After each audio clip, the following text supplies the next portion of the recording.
గృహస్థ ధర్మమే శ్రేష్టమైంది, జ్యేష్టమైన ధర్మం.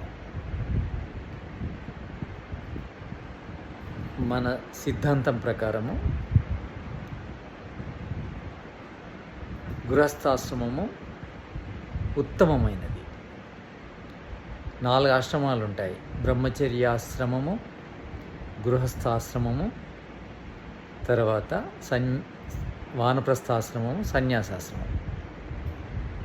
ఇందులో గృహస్థాశ్రమమే శ్రేష్టమైనది, జ్యేష్టమైనది.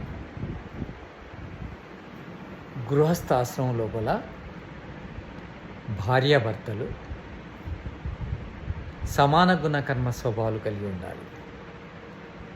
గృహస్థాశ్రమంలోనికి రావడానికి కారణము ధర్మార్థ కామోక్షాలను సాధించడం కోసం.